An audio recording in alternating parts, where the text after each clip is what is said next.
I got a 66 on my exam and I'm upset about it. I'm upset about it.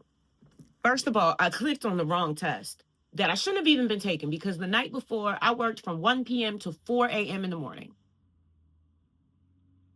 And the next day I woke up at like 10. Then I didn't take my exam until 11 p.m. that night. That's where I messed up. I was already tired and it hit my dab card. I shouldn't have done that. I shouldn't have done that. So I clicked on the wrong exam. So I wasn't prepared. I was supposed to take my biology exam, which I am fully prepared for. I have all my notes. This is the one I was supposed to be taking. And for some reason, I clicked on lifespan development, which I was not prepared to take. I wasn't going to take that test for another day. And it's timed. I got a 66, 66% out of 100. I'm so upset. I want straight A's. Period. That's it. 4.0 should be the least I get. I'm shooting for a 4.2. I'm so pissed. I bet you that's the last 66 I'm going to get on an exam. I'm so pissed. Well, I have 3 more, I think maybe 4 more exams before my class is over. I bet you I'm going to get an A on all of them. I'm very disappointed in myself. So I have to have some new rules. No hitting the dab cart before testing and no testing at night. I'm only going to test in the morning. And I'm going to triple check that I'm in the right area. This is my first time doing online classes, but I prefer the online classes, to be honest with you. Even though I feel like you do more work when it's online. They definitely give us more work than the the in-person classes. But whatever, that's fine. And then I have a whole nother class starting in 2 weeks. I done picked up an advanced English class. I didn't even know it was advanced. But whatever. It's a lot of work, but no more such long. Okay, so the reason I ended up staying up till 4 in the morning was because by 11 o'clock, I had already known that low-key I was in a manic episode. Like, I had pushed and studied for so many hours back to back that I could not stop, basically. And I didn't want to take the meds that they gave me to sleep. I don't like taking prescription medication. So I just pushed through it and took advantage of it. And I got a lot of work done. But then the next day I was very, very tired and was not performing up to par. If I'd have had more sleep and been more focused, I would have gotten a way better grade on that test. I'd have gotten at least an 80. That's what I expected. Gotta do better, fam. I'm gonna do better on my next exam. I have a different way to take notes now. Get an A on my next exam. No, I'm taking a break from doing my homework. So at least I know what not to do now. It takes me so long to study because I'm writing down everything, but not everything needs to be written down. What I'm realizing is they're only hyper focusing on certain parts of certain concepts, and they kind of lead you to that in between the modules. It'll say, these are the learning outcomes for this chapter. And those are the things that we do for homework. And then what we do for homework is on our quiz. So then what's on our quiz is on our exam, along with parts of what we've done on homework, for homework. See, I see it now. That Isis, you're being rude. Honestly, at this point, it's getting to be a lot. You're just being rude. So I felt like my body was becoming the shape of my chair, so I had to take a break. I feel a lot better prepared. I'm up for the challenge. I'm going to get a much better grade next time. And I feel relief now because it was stressful writing the entire textbook. Like, I don't have to do that. So I'm going to read through each part of the chapter. Like, okay, so the chapter is usually broken down into like 4 parts. And like I said, in between, they'll tell you the learning objectives. So I'm going to print out each learning objective before I read the chapter. Then I'll read the chapter in parts. You hear me, Isis? What do you think? And for each part, I will use the learning outcomes as my note-taking guide, so I don't waste time. So I'll read it through once, and then I'll go back and take notes and then move on. Then I'll do the homework. Then I'll take the quiz. Then she does the exams the next week. So like my homework is in chapter 5 and 6 for biology this week. So that means I have an exam on those chapters next week. Yes. Dope. Ma'am. Okay, I'm starting to get in the hang of the study thing. So if I haven't missed anything, I have a biology exam tomorrow and a visual arts quiz. So that'll be my Friday. And so God willing, Saturday's gonna be the day. We going to the gym. I feel very misshapen. Tired of sitting down. Gotta get out. So that's what we're doing. Birdie! It's a few days later, and I'm at the optometrist because I need new glasses. So anxious. So hungry. I wanna go home. I'm back home. I'm back home from getting my eyes checked. And I've got two new prescriptions for my glasses. Then I ran to the dispensary to get a little dab cart, which will probably be my last time doing that because I'm going to switch to edibles because of my asthma. They're vegan edibles from the dispensary, so we're going to try that for my anxiety or whatever. I'm so tired. I was supposed to get my eyebrows done, but I forgot. I'm going to make some food.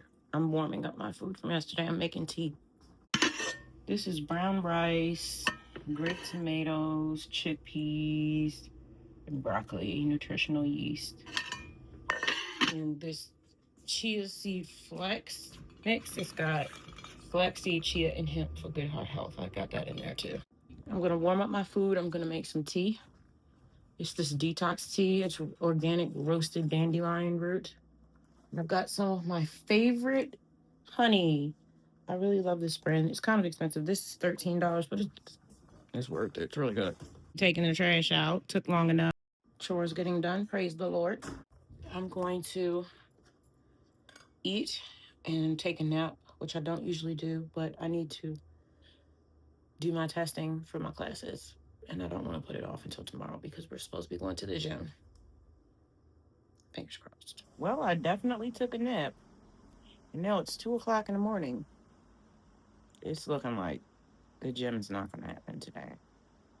And why would I try to go my first time to that gym on a Saturday when it's going to be super full? So, to make sure that I take my exam and my test today, I'll do the gym on Monday. Again, it's been 2 years trying to get to the gym, so I'm going to paint. Look at my little monster. Just so you know, that may look like a cat, but that right there is not a cat. This is also a painting I've been trying to get finished for 2 months. Yeah. It's 5:32 a.m. and I'm finally done. I'll show it to you again in the morning. Well, it is the morning. Well, later today.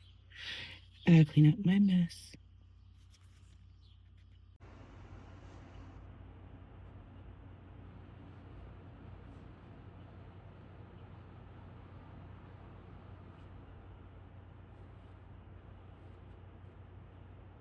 Okay, I finished my biology exam, and this was pointless. It didn't help. I don't understand why they make these exams so hard. That was a really hard exam. It's crazy. If this wasn't open book, I would have failed. But I don't know what my grade is yet. So, we'll see. Grades are back. I got a 72. I'll take it. I did better than last time. I got a 66. 72 grade letter. I think that's a C. It is. It's a C minus, but for the class, I have an 86% right now, which I think is all. I think you have to, hold on. So right now I have a B, which is not bad for biology. And I still have 9 more weeks. So not the best, but better. I'm content because that exam was really, really hard. It's lunchtime. I made more chickpeas and rice today. I did my rice a little different. I oversalted them chickpeas too. This time I put that flaxseed mix right into my rice and dried cilantro and parsley. And as always, I eat broccoli almost every day. It's Monday morning. No, it's not. It's Monday night. It's Monday night. Definitely did not get to the gym today. Big shocker, right? Came on my cycle this morning. I was not supposed to come on until the 20th. I don't know. She does what she wants. But today I took Fire to her orientation. Fire ain't been here. She been at the farm for 2 weeks with her friends, with the chickens and the cows and the pigs. This is all I hear about now every day. Yes.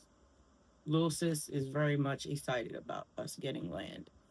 That's all she talks about. Thank goodness. She doesn't like living in the city. Excuse me, neither do I. Excuse me. The noise pollution is crazy. It's too much. It's like a psyop. There'll be nobody on the street, and an ambulance will come, and they will use that siren when they don't need to. All hours of the night, all hours of the day, for no reason. Just the people will walk around screaming, arguing, yelling, doing about like sins in the background. Just weird. So anyway, I had to take her to her orientation because she got hired for her very first job through this program through the Department of Social Services. And they get federal grants, which, of course, as you know, all the federal grants that's going to do any good to any type of minority or marginalized part of society has been affected by our administration. So they didn't have a whole lot of money. Out of 50 applicants, they only chose two, and they chose my daughter. And the lady told me she chose her because she recognized her from last year when we tried to do this program, but mainly it was because her name stood out. Her name is Fire. So, yeah. I watched a documentary once about how companies look at applicants' names, and if they seem ghetto, they will just throw them in the trash. You gotta be careful what you name your child. So, anyway, oh, I got a new book. A Tree Grows in Brooklyn. So there's this creator. I really don't know who she is or how I started watching her, but she, if you are the type of person that judges a book by its cover, and by that I mean if someone looks a certain type of way, you think you know who they are, then you would probably look at her and think that she was ghetto. But she's actually really intelligent and loves to read books. Very interesting. So she, at the end of her video, suggested a whole bunch of books because she lives in New York. She's really into fashion. And she's just one of those girls. She's very tall, very dark skinned. She loves makeup. She always has perfect hair. She's one of those girls. Just lived in a big city and was always going to events. I just love stuff like that because, girl, I could never. My anxiety, touching doorknobs, being around people. And I'm sorry, but New York is the city of rats. New York is Gotham City, and everybody's very rude. But whatever. Maybe it's different. Also, there's vampires there. But there's vampires everywhere, but, whatever. That's a whole other conversation. Mom, do you have some tape? Excuse me, that was Fire. We've been talking about the plans for her new room. My kids have ADHD, and so organization is an issue. It's something I'm really good at. It's something I hyper focus on. But for their mental health, everything has to be very, very organized and ordered. So her brother and I are totally reorganizing her room. We use aromatherapy in there with essential oil sprays and diffuser with the essential oils in it. We use color therapy with using specific colors to keep her calm and focused. And certain textures to help her sleep. So we had to research what kind of sheets to get. They need to be a certain braid count. All my kids have problems with sleeping, so do I.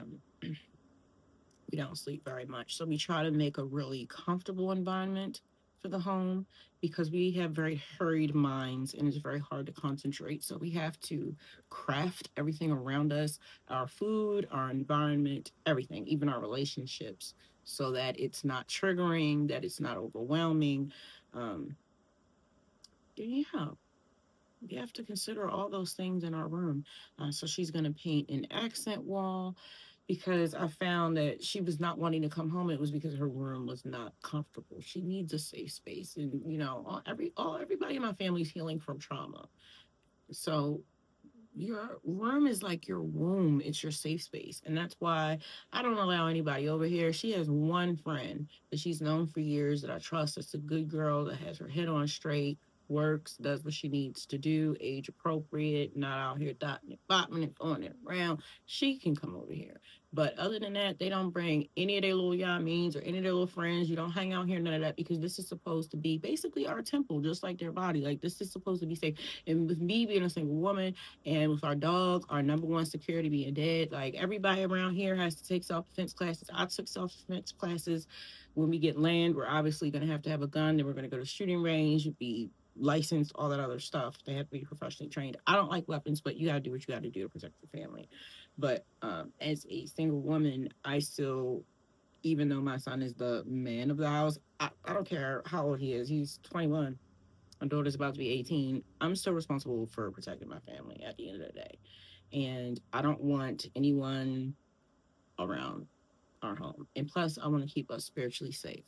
People come with trauma, people come with spiritual attachments, they come with sicknesses of the mind, sicknesses of the body. I don't want nobody up in my house coughing and doing the most. So, yes. So, whoever that lady is, she suggested this book.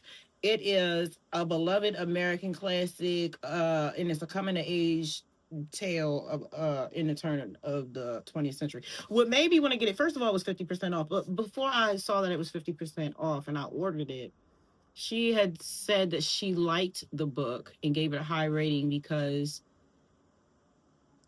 there were so many personal stories within the story that it didn't feel like just one story, and that it was very developed, and that the author somehow found a way to do that.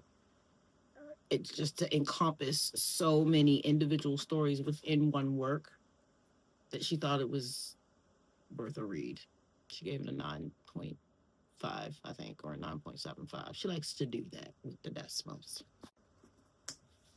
I had so much anxiety or anticipations, anxiety, whatever, about the meeting that I took us there a half hour early. So we had some time to kill downtown. So we went out to eat. I took my baby out to eat. Now, I don't go out to eat, baby. I only eat my own food. And of course, with me being vegan, I don't really have a lot of options. And I usually don't do the vegetable oil, but I got some fries today. They didn't have no salt, but they were very good. We went to the Spanish restaurant. No, it was a Mexican restaurant, and she got a grilled chicken taco bowl or whatever. But here's the thing.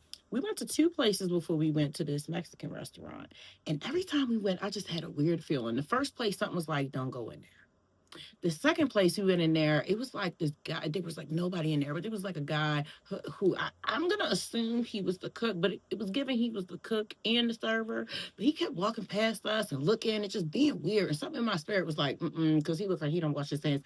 So I was just walking around like, I need to find a place where the people who work there give me the feeling that I am comfortable with eating there. Let's just say that.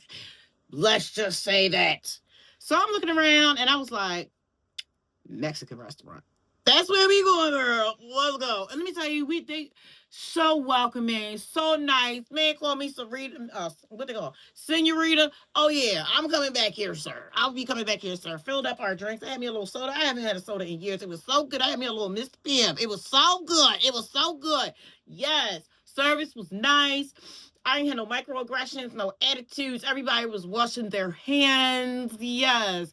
We had a great time out there kicking because now she is just growing into her womanhood. And, I had my little time period. It took me a couple months to accept that they were getting into relationships with other people and, And I just had lost my mind.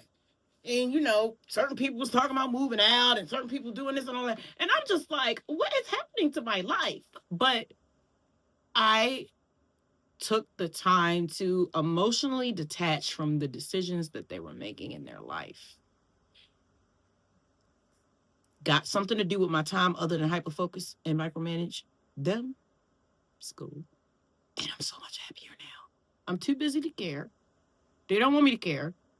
My daughter was making me feel like a simp every time I was worried about her. Oh, you're not about to play me. Because I ain't your little young man, okay? You don't want me to care? I don't care no more. Now when she gone, she's like, you don't miss me? I'm like, no, because all you do is complain. And the other one, yeah, I don't pay him no mind. He fine. Gemini, he all right. He's fine. So that was all day. Then I got a 100% on my visual arts exam quiz. And yeah, I did a lot of my homework. I'm waiting for my slow behinds printer to print out the rest of my learning modules for tomorrow. I got a lot of work and I'm looking forward to getting into it. And for the rest of this week, I'm not even going to I just know in the back of my mind, the goal is to get my ass to the gym at some point. I got to get a key made for Mr. Lose My Key every 3 months. And we just want to keep it moving forward. I'm trying to go with the flow of life and not put too much not put too much pressure on myself about certain things. I have certain goals. I know what I want for myself. And I'm just going to keep moving forward at a reasonable, sustainable pace.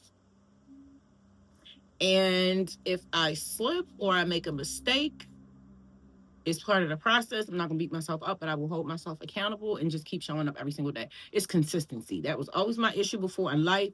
Consistency. So I'm showing up every single day. That's what we're focused on this year is consistency. Everything else will come together. It has been days since we last spoke. I've been so busy with school. I've been busy with a lot, actually. So today is Wednesday.